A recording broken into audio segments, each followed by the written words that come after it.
Olá! Então, hoje o tema é relacionamentos.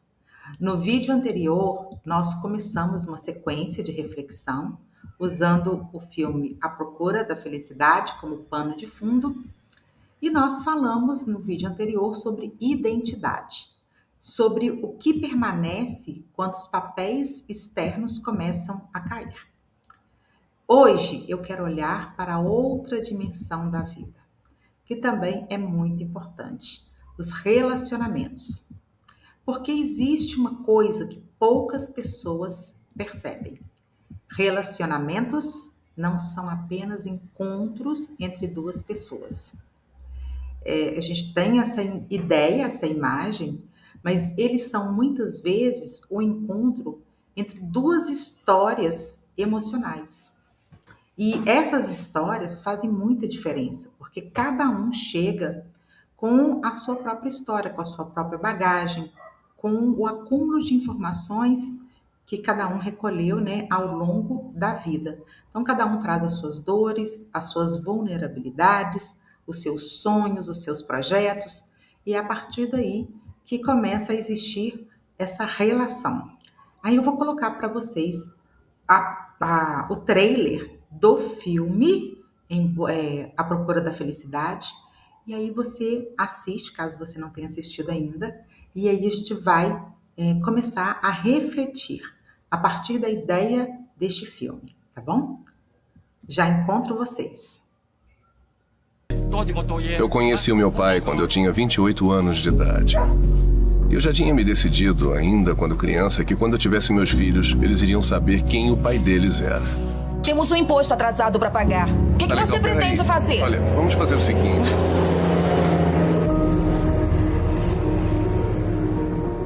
Eu tô indo pra casa agora, tá? Tudo bem com o Christopher? Tô indo embora.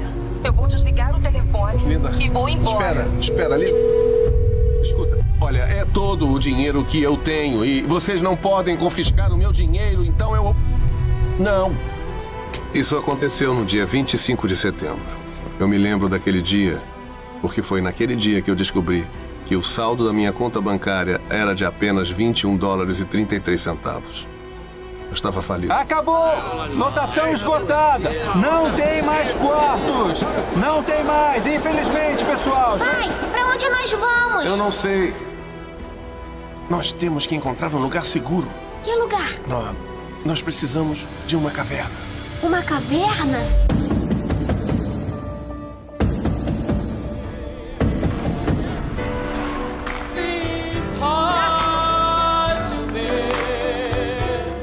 Se você tem um sonho, tem que correr atrás dele.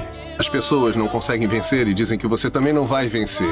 Se você quer uma coisa, corre atrás. E amanhã será o seu primeiro dia. Se quiser trabalhar aqui como corretor. Sim, senhor. Ótimo. Ficamos muito felizes. Então, bem-vindo. Essa parte da minha vida. Essa pequena parte. Chama-se felicidade.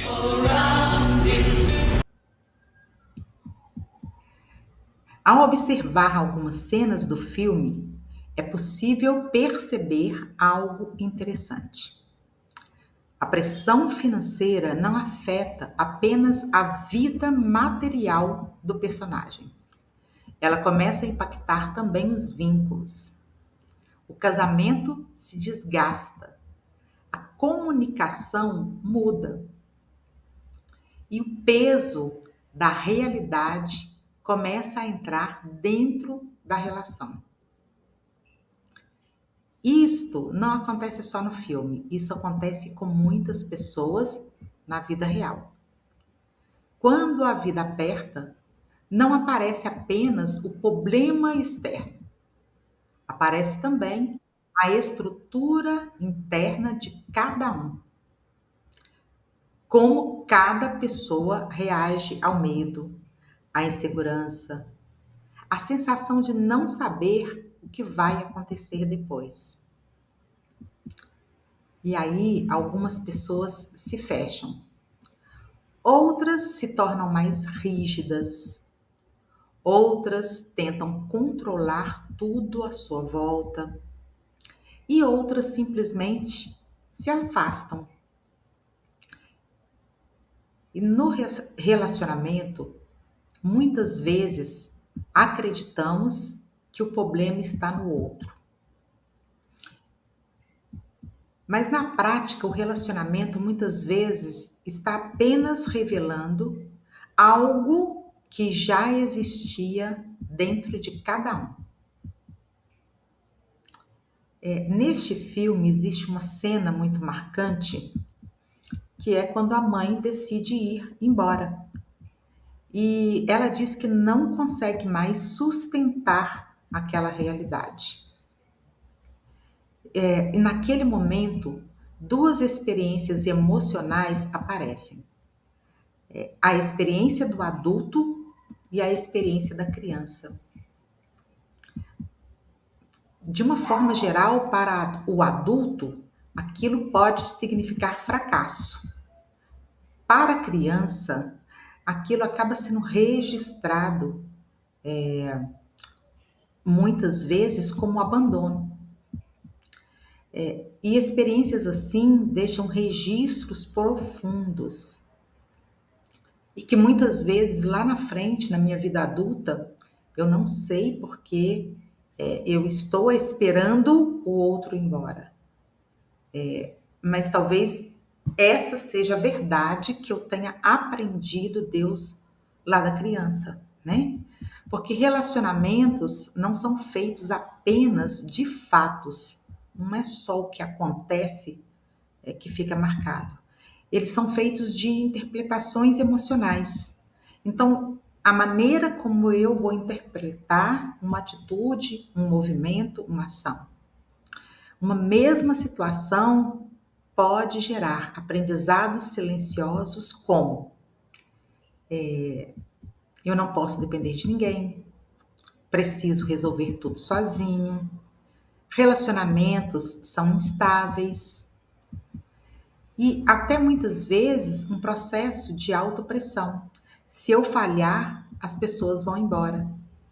Então talvez eu assuma, né, essa responsabilidade de perfeição, de adequação, para que o outro não vá embora.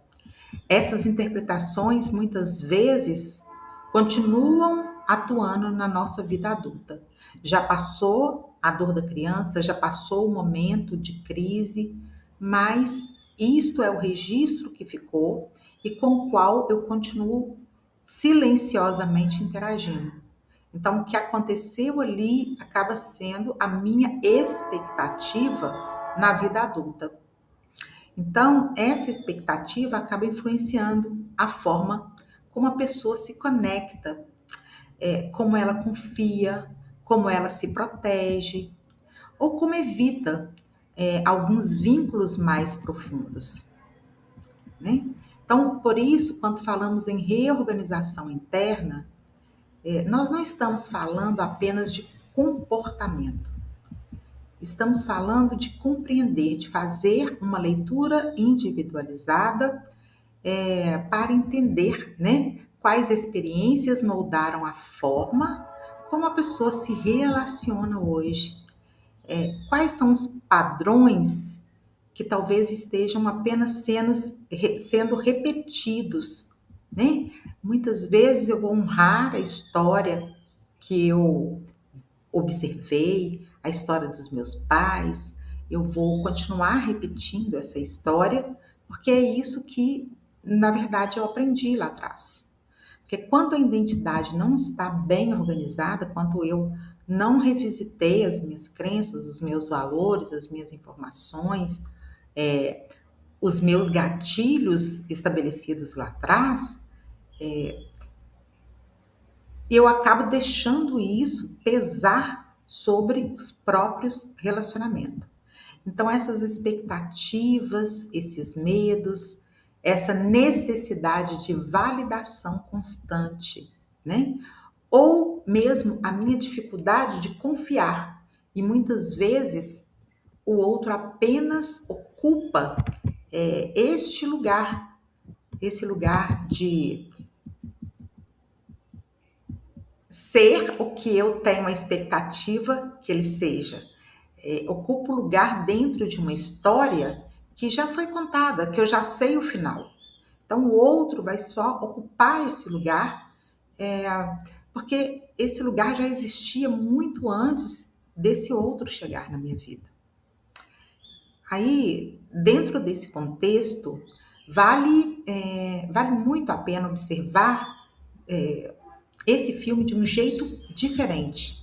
Não apenas como uma história de superação em si, mas como um retrato de como experiências difíceis podem moldar nossa forma de nos estabelecer, de nos vincular com o outro, de definir o que faz sentido para gente.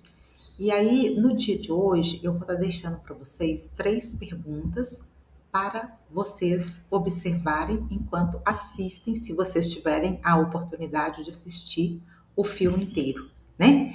Em momentos de pressão, você tende a se aproximar das pessoas ou se afastar. Você sente facilidade em confiar ou precisa manter controle?